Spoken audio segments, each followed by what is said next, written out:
Good morning students. BA प्रथम वर्ष के विद्यार्थियों का हार्दिक स्वागत है। आज हम जिस टॉपिक के ऊपर चर्चा करेंगे वो है उत्तर व्यवहारवाद, पोस्ट बिहेवियरलिज्म। पिछले वीडियो लेक्चर में आप और हम दोनों ने व्यवहारवाद का अध्ययन किया था कि परंपरागत राजनीति विज्ञान के अध्ययन के विरुद्ध जिस विचारधारा ने जन्म लिया वो व्यवहारवाद थी। और द्वितीय विश्व युद्ध के बाद परंपरागत अध्ययन के ऊपर जबरदस्त प्रहार किए गए और उसके प्रतिक्रिया स्वरूप व्यवहारवाद का जन्म हुआ। व्यवहारवाद की अनेक कमियों के चलते, अनेक दोषों के परिणाम स्वरूप व्यवहारवादी आंदोलन से भी विचारकों ने इसकी कमियों को उजागर करना शुरू कर दिया। जो डेविड ईस्टन, जिसने व्यवहारवाद का जो प्रणेता था, और उसी डेविड ईस्टन ने सबसे पहले व्यवहारवाद पर प्रबल आक्रमण किया 1960 के दशक के समय से ही। व्यवहारवाद के विरुद्ध जो प्रतिक्रिया हुई उसे उत्तर व्यवहारवाद का नाम दिया गया। और डेविड ईस्टन ने जो व्यवहारवाद के खिलाफ आक्रमण किया जिसने धीरे धीरे उत्तर व्यवहारवाद का स्वरूप ग्रहण कर लिया। उत्तर व्यवहारवाद, पोस्ट बिहेवियरलिज्म, मतलब ये है कि व्यवहारवाद के बाद क्या हुआ, है ना। तो डेविड ईस्टन ने जो व्यवहारवादी क्रांति के अग्रदूतों में था, उसी ने व्यवहारवाद पर एक प्रबल आक्रमण किया। व्यवहारवादियों ने ये माना कि हम लोगों ने बहुत सारी निरर्थक शोध के ऊपर, वैज्ञानिक संरचनाएं बनाने के ऊपर, पद्धतियों के ऊपर, सिद्धांत निर्माण के ऊपर, अधि सिद्धांत के ऊपर बहुत समय और पैसा खर्च कर दिया है। और इतना समय और पैसा खर्च करने के बावजूद जो दुनिया जो विभिन्न समस्याओं से घिरी हुई है, उनके समाधान की दिशा में बुद्धिजीवियों ने कुछ नहीं सोचा। इन्होंने ये माना कि पूरा जो दुनिया है वो सामाजिक, आर्थिक, राजनीतिक संकटों में पड़ रही है और राजवैज्ञानिक सिद्धांतों के निर्माण में लगे हुए हैं। तो इनका ये मानना था कि ऐसे शोध का और ऐसे सिद्धांतों का क्या लाभ जिसके द्वारा हम समाज की समस्याओं का हल नहीं कर सकते। हमारा शोध, हमारा सिद्धांत, हमारा रिसर्च सब समाज की समस्याओं के समाधान के संदर्भ में होना चाहिए। जैसे अपने पुराने विचारक भी क्या गए थे कि बड़ा हुआ तो क्या भया, जैसे पेड़ खजूर, पंछी को छाया नहीं, फल लागत अति दूर। चाहे ये हिंदी में दोहा है, किसी भी संदर्भ में रहा हो, लेकिन ये व्यवहारवाद और उत्तर व्यवहारवाद के संदर्भ में भी सही सिद्ध होता है कि हम कोई भी हम ऐसा काम करें और उस काम का अगर समाज को लाभ ना मिले तो उस काम को करने का क्या लाभ। तो यही विचारधारा उत्तर व्यवहारवाद में है कि व्यवहारवादियों ने एक ऐसे सिद्धांत का, ऐसे शब्द जाल का, एक ऐसे पद्धतियों का निर्माण कर लिया और वो बंद कमरे में बैठ बैठ करके एक नए शोध, नए लक्ष्य का जोर देने लगे, जिसका राजनीति विज्ञान के विद्यार्थी को लाभ नहीं मिला। तो जब आप सामाजिक समस्याओं से आपने अपने आप को दूर कर लिया और आप बातों एयर कंडीशंस रूम और लाइब्रेरी में बैठ कर के जो है स्थिरता, स्वामित्व, संतुलन, संरक्षण, प्रतिमान आदि की तकनीकों, मॉडल निर्माण में आप उलझे हुए हैं, और बाहर दुनिया में क्या हो रहा है, बाहर दुनिया में टूट फूट हो रही है, समाज का विघटन हो रहा है, गृह युद्ध हो रहा है, आतंकवादी हमले हो रहे हैं, आणविक हमले हो रहे हैं, तानाशाही शासन हो रहे हैं, समाज में डिफरेंसेस आ रहे हैं। तो कहने का मतलब है कि अनगिनत समस्याएं जो हैं वो समाज के सामने आ गई। और ऐसी समस्या है जिसके बारे में व्यवहारवादियों ने कभी कल्पना नहीं की। तो उत्तर व्यवहारवादी ये मानने लगे कि शोध अनुसंधान की क्या उपयोगिता, जिसने समाज और राज्य व्यवस्था में बढ़ने वाली गंभीर जो विषमताएं हैं और विसंगतियां हैं, संकट हैं, इन समस्याओं के निदान की ओर इन्होंने ध्यान ही नहीं दिया। अब प्रश्न ये उठता है कि अब हम ये कहें कि उत्तर व्यवहारवाद का अर्थ क्या है। उत्तर व्यवहारवाद व्यवहारवाद का अगला चरण है, एक सुधार आंदोलन है तथा नवीन दिशा संकेत है। प्रामाणिक अध्ययन के दौर में व्यवहारवाद के अंतर्गत आप मूल्यों को विशेष स्थान नहीं दिया गया, मूल्यों को इन्होंने बाहर बना दिया और एक उन्होंने कहा कि मूल्य एक अछूती विषय है जिसको कि अपने अध्ययन में शामिल नहीं करना चाहिए। उत्तर व्यवहारवाद ने वापस मूल्यों को केंद्रीय स्थान प्रदान किया। इन्होंने प्रासंगिकता और कर्म दोनों जो विषय हैं इनको केंद्रीय स्थान प्रदान किया। तो उत्तर व्यवहारवाद के दो प्रमुख नारे हैं, कर्म और संगति, एक्शन और रेलेवेंस। ये लोग कहते हैं, मतलब कहने का मतलब है कि अगला चरण एक सुधार आंदोलन है, एक नवीन दिशा संदेश है। इसके दो नारे हैं, एक कर्म, दूसरा संगति। यह व्यवहार राजवैज्ञानिकों से समाज की समस्याओं, तत्कालीन समस्याओं, संकटों, दुनिया के आगे जो चुनौतियां हैं उनका अध्ययन और उनका समाधान ढूंढने की मांग करता है। इनका ये मानना है कि सामाजिक शोध समाज की आवश्यकता के संदर्भ में प्रासंगिक और संगतिपूर्ण होनी चाहिए। यह राजवैज्ञानिकों से तटस्थ भाव से मूल्य फ्री जो आप अध्ययन कर रहे हैं उसके अलग रहने के बजाय स्वयं को समाज की राज्य व्यवस्था की रक्षार्थ करने के लिए कार्य करने का प्रयास करना चाहिए, अर्थात मानव मूल्यों की रक्षार्थ कर्म करने की ओर इन्होंने प्रवृत्त किया कि आप कैसा काम करें जिससे समाज की समस्याओं को दूर किया जा सके। ये कह रहे हैं कि आपके विद्वान होने का क्या फ़ायदा जब आपके शोध कार्य, आपकी पढ़ाई लिखाई, आपका अध्ययन, आपका उद्देश्य, इन सभी का लाभ समाज को नहीं मिले। तो आपका शोध कार्य समाज की समस्याओं के संदर्भ में प्रासंगिक होना चाहिए। यही उत्तर व्यवहारवाद का प्रमुख नारा है कि सामाजिक शोध समाज की आवश्यकता के संदर्भ में प्रासंगिक और रेलेवेंस जरूर होना चाहिए। अब जो बात है वो है कि डेविड ईस्टन ने ये कहा कि उत्तर व्यवहारवाद के उदय के कारण कौन कौन से हैं। देखिए, उत्तर व्यवहारवादी क्रांति का जन्म व्यवहारवादी रूढ़िवादिता, जड़ता और दिशाहीनता के कारण हुआ। डेविड ईस्टन ने 1969 में अमेरिकन पॉलिटिकल साइंस एसोसिएशन के अपने प्रेसिडेंशियल स्पीच में ये कहा था कि व्यवहारवादी क्रांति से हम विश्लेषण को रेलेवेंस नहीं दे सकते हैं, हमें उत्तर व्यवहारवादी बनना होगा। तो ये एक तरीके से व्यवहारवाद के विरुद्ध एक प्रतिक्रिया है।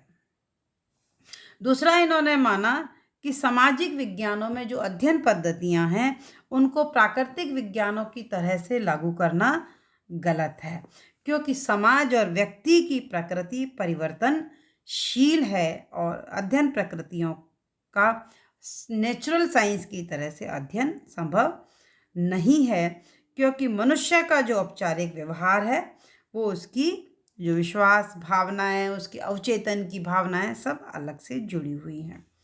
दूसरा, इन्होंने कहा कि व्यवहारवादी जो है शोध, जो उत्तर व्यवहारवाद है वो व्यवहारवाद के शोध के प्रति असंतोष का परिणाम है। व्यवहारवादी मूल्य, फैक्ट वैल्यू विच्छिन्नता के ऊपर बल देते हैं, जबकि उत्तर व्यवहारवादी कहते हैं कि वापस मूल्यों को जो है वो केंद्रीय स्थान प्रदान करना चाहिए और मूल्यों को आप नकार नहीं सकते। व्यवहारवादी जब क्रांति हुई थी तभी राजनीतिक समस्याएं, विश्व में अनेक संकट सामने आ गए थे और इस वजह से इस बात के ऊपर बल दिया जाने लगा कि राजवैज्ञानिक समाज की समस्याओं को समझें और समाज की समाधान जो है वो करें। तो अब प्रश्न उठता है कि उत्तर व्यवहारवाद की मूल लक्षण, मूल मान्यताएं और विशेषताएं कौन कौन सी हैं। तो दो प्रमुख नारे हैं, हम बता चुके हैं पहले।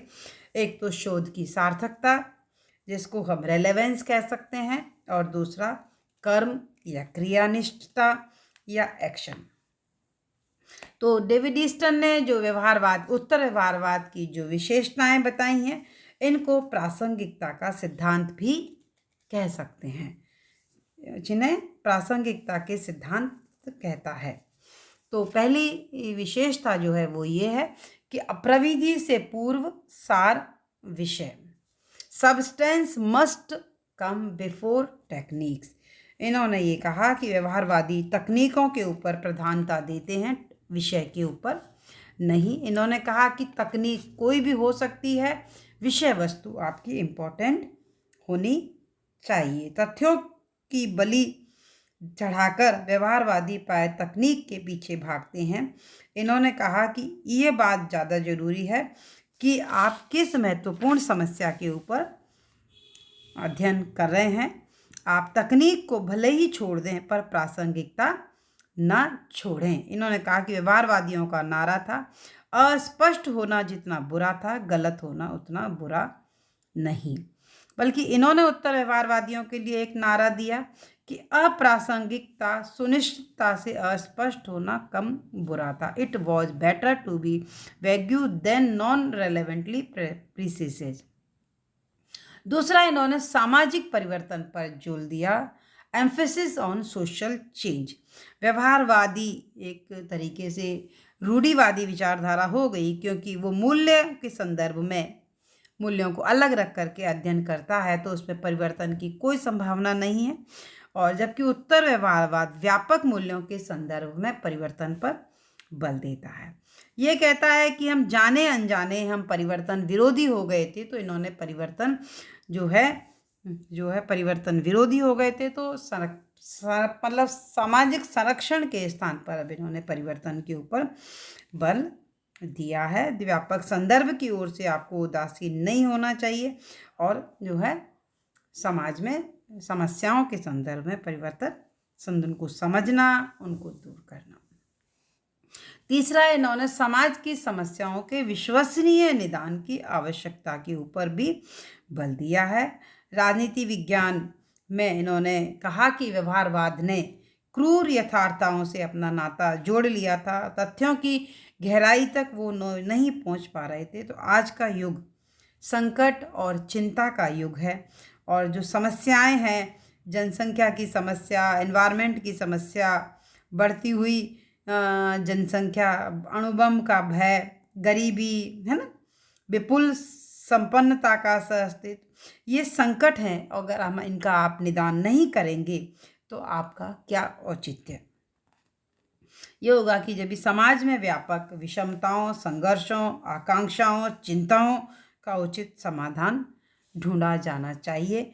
राजवैज्ञानिकों का उद्देश्य विश्व की मदद करना है, जिससे वो इस संकट से आपको बचा सके और मानव जाति की समस्त आवश्यकताओं को पूरा कर सके, है ना?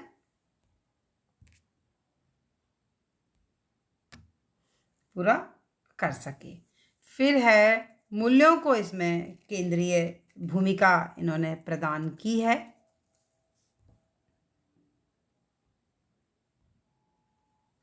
ना, मूल्यों को केंद्रीय भूमिका प्रदान की है। कोई भी ज्ञान, विशेषकर सामाजिक विज्ञान, मूल्यों की दृष्टि से ना तो तटस्थ रहा है और ना ही रह सकता है।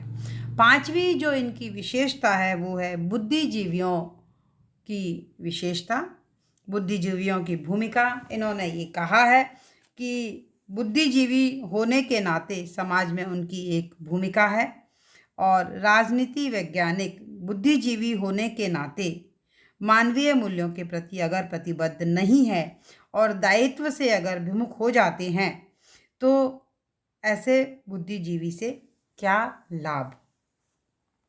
फिर इन्होंने कर्मनिष्ठ विज्ञान जो है वो बनाने का प्रयास किया है, एक्चुअल एक्शन साइंस। उत्तर व्यवहारवादी कर्मनिष्ठता के ऊपर बल देते हैं।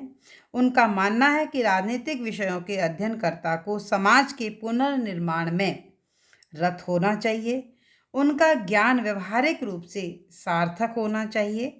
व्यवहारवादी शोध परिणामों का रचनात्मक क्रियान्वयन नहीं हो सकता, अर्थात ज्ञान का क्रियात्मक होना आवश्यक है। Knowledge must be put to work. और कार्यरत हो जानने का, डेविड ईस्टन ने ये माना कि जानने का अर्थ है कार्य करने का उत्तरदायित्व अपने हाथ में लेना, और कार्यरत होने का अर्थ है समाज के पुनर्निर्माण में अपने आप को लगा देना। तो उत्तर व्यवहारवादियों की मांग है कि कोरे चिंतन की ओर उन्मुख ज्ञान के स्थान पर प्रत्येक राजवैज्ञानिक को ऐसा शोध करना चाहिए जिसका समसामयिक समस्याओं को सुलझाने में योगदान हो, है ना, योगदान हो। अतः राजनीति विज्ञान को मनन विज्ञान के स्थान पर एक्शन विज्ञान बनना चाहिए, कार्य विज्ञान बनना चाहिए। और अगली जो इनकी विशेषता है वो है व्यवसाय का राजनीतिकरण, पॉलिटिसाइजेशन ऑफ प्रोफेशन।